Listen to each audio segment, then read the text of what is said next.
Sit and let me tell you about Esosa and his son Oseji, the wild wind and the widow. In a village perched on the edge of a great forest, Esosa struggled to keep her small farm. Her son Osaje was a boy of great strength, but a mind like a wild wind. Here one moment, gone the next.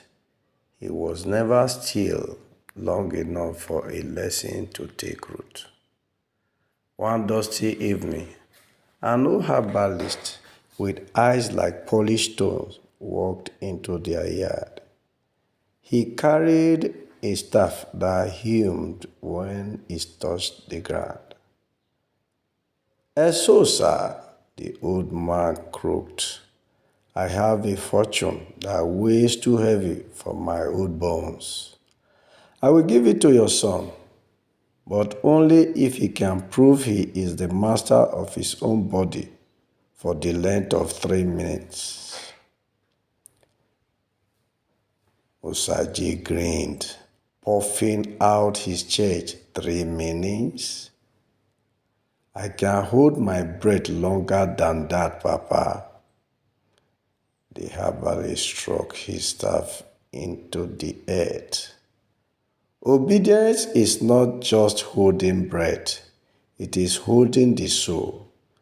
You must not move. You must not speak.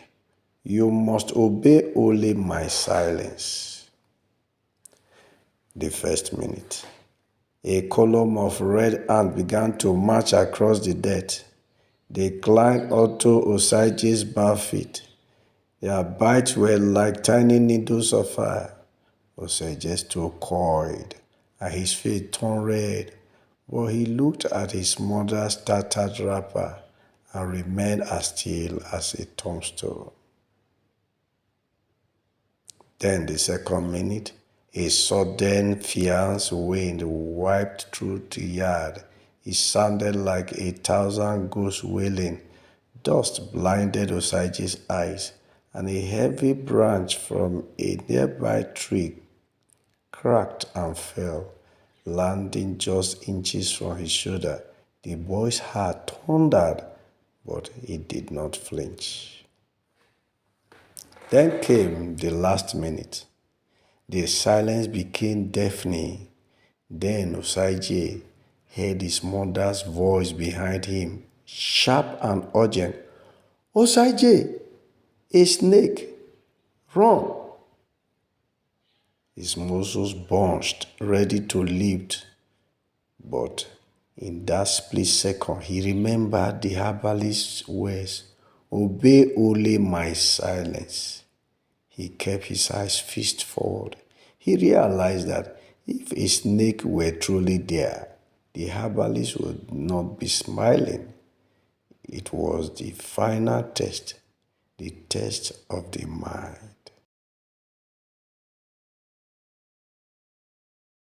The herbalist struck his staff again, and the ant, the wind, and the phantom voice vanished. You have mastered the 3 minutes that most men spend a lifetime fighting, the old man said. He handed Esosa a heavy leather pouch. Inside were not just gems, but the deeds of the richest palm oil groves in the kingdom. The chief looked around, his gaze resting on his sons. Osaji became the wealthiest man in our history, not because he fought a lion, but because he conquered himself. The world will try to move you with fear, with pain, and even the voice of those you love. But a man who cannot be moved for 3 minutes can eventually move mountains.